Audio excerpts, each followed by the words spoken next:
What is going on, guys? I'm Jaye the Black. Shout out to everybody that's tuning in.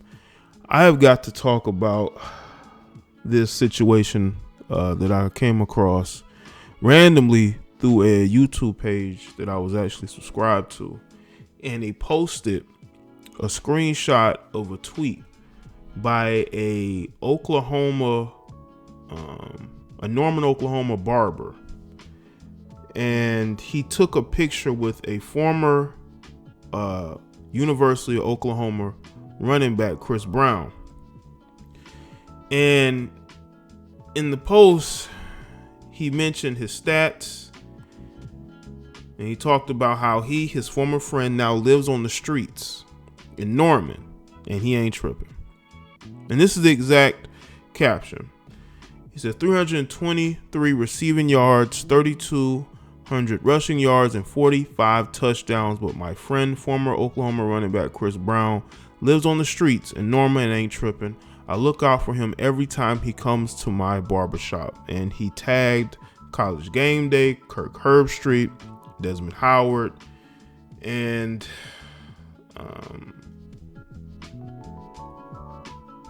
Chris Fowler. This is sad, man.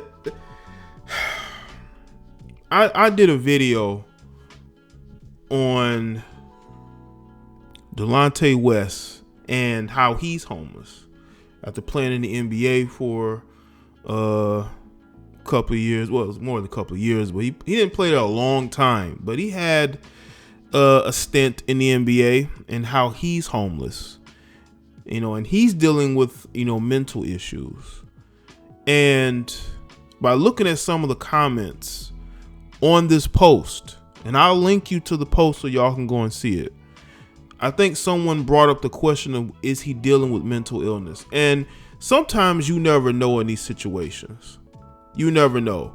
But he, is pretty much done with football. Football is done with him, and he hasn't been able to bounce back. Now, this is sad on a lot of levels because of a guy who was talented. I remember watching Chris Brown at Oklahoma, with that stacked team that they had under Bob Stoops around 2008, 2009. It was him, DeMarco Murray, and he had a pretty good season, and he went to the NFL. Didn't last very long. As a matter of fact, there was a scouting report that was made about him, which was even more sad. Brown looked like a top prospect when he ran for 1,200 yards and scored 21 all-purpose touchdowns for the Oklahoma Sooners in 2008. But he managed just 4.1 yards per carry last year and went undrafted in April.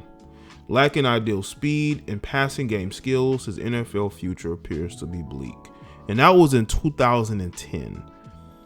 Now you fast forward 9 years later, I believe he is 32 years old, and he is homeless. No signs of family being able to help him out. This guy who is a barber says that he gives him $20 whenever he comes there, helps him out, which is good. Now, I'm very appreciative that he's able to do so. Now, there are people bringing up the fact that this is why the NCAA should pay players. Let me just say this. I'm all for the players getting compensation for what they should, as far as their likeness, because ESPN puts these guys' faces on their network every weekend. They show these guys off as if they're stars. They don't treat these guys like student athletes. So I can understand, these guys being compensated for their likeness being plastered all over TV, their jerseys being sold, even though they don't put any names behind the jerseys. I believe the college jerseys when they sell them, So I can understand that, But a lot of times when it comes to the NCAA paying players, okay, they're gonna pay players whose likeness is still being used and reused and reused. Now, I don't know how the compensation is gonna go. Are you gonna get a percentage for every time your likeness is being used? that remains to be seen. But it's been a while since Chris played, so I don't think it's just people want to point to the NCAA when he had a whole university, a whole alumni teammates that he played with. As a matter of fact, there are some ex-OU players who are in the comments of the thread, who are speaking in surprise and shock of this, because I feel like, if Chris Brown is in good mind and good spirits, he's probably too prideful to reach out. And I can understand that, because again, everything becomes news these days. And the fact that nobody knew that this guy didn't have a place to stay, except for this barber, nobody in the community said anything. Now, maybe they wanted to, not expose him, even though, to me, if the guy, is in dire straits, I do think Chris should reach out to people. If he has, then I will take that back wholeheartedly. But sometimes you have to let people know your situation. Obviously he goes to this barber, so they have some sort of friendship there, strong enough to where he's comfortable. But he has ex-teammates that I'm pretty sure could help him. The University of Oklahoma should be the #1 school helping this guy out. Getting him an opportunity to get a job at the university, help him get on his feet. Now, I don't know if he graduated from OU. I don't know if he has his degree, but this is why it's very important for these athletes to get college degrees or learn skill trades, even after their career is done. Because when your whole life have been told that you're going to the NFL, and you get there and you don't last very long, these guys have no skills to fall back on. A lot of these guys leave college early and don't finish their degrees. They don't have any skills. They don't finish their degrees. They're lost. So they go and they play in arena leagues. They go to CFL. They're probably going to see a lot of these guys play in the XFL. That's why I thought the AAF, the football league that was started earlier in the year, I thought that was a good thing for a lot of these unemployed players to have an opportunity to earn a living, because there's a lot of football players. There's big rosters in college. There's a lot of these guys, once they leave these universities, they're not making it to the NFL. They're just not. And these guys have to have a backup plan. So yes, if they, if they can get compensation from the NCAA, listen, I'm all for it. But you can't just rely on that, and you can't rely on getting to the NFL. There has to be a fallback plan. Okay? There has to be. Because these guys, for so long, work and they build themselves up to get to college, to get to the NFL. And again, a lot of these guys don't make it. These highly recruited. I went and looked. They had like a top 5 list of Oklahoma Sooner players who were busts, who never made it to the NFL, who ended up transferring. Okay, who did not have the careers that the coaching staffs or the fans thought that they would have.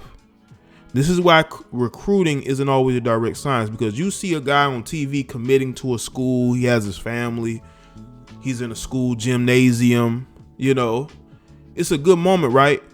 But there are times where you never hear from that guy again, because he got to the school and he ended up transferring to another school and ended up just not having a very good career. He just ended up getting lost in the shuffle. And a lot of these young guys get lost in the shuffle because they buy into what the recruiters are telling them. They buy into what their family members are telling them.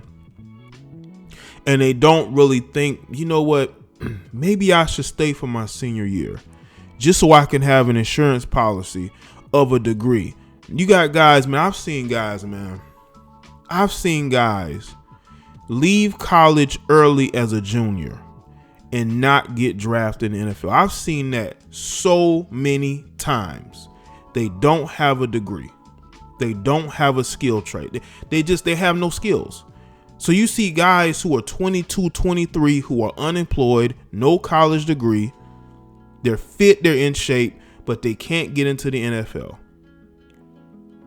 And it's because they spent their whole lives only focusing on getting to the NFL when a very small percentage of guys get there. Now, in Chris Brown's case, okay, again, he's a guy who's 32 now, I believe. I guess that's what the scouting report says, because they update your age, because he was born in 87. Okay. I truly believe that he just doesn't have anybody around him. All the people that were around him when he was in his early 20s, they thought he was going to go to the league. Those people aren't around him anymore. And that is sad. But again, I'm hopeful that he can bounce back. I'm hopeful that the University of Oklahoma and people in that community rally around him, that he can get a GoFundMe, that he can get to maybe move to a different city, get a different opportunity. Because again, these guys, they go to college, and when it doesn't work out, they're sort of stuck in their hometowns. They're stuck in places where they started, and nothing is gained. But I'm hoping that this video is able to gain more attention, because, you know, even though this is this is something I just found out about, I'm hopeful that more people find out about this and more people go and try to help him out.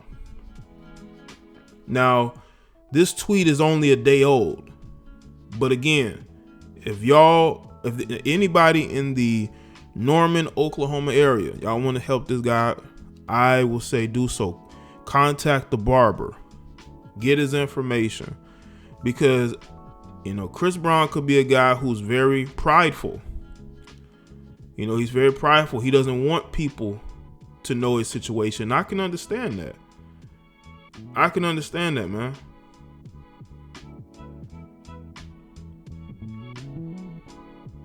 But this is the time where people can help.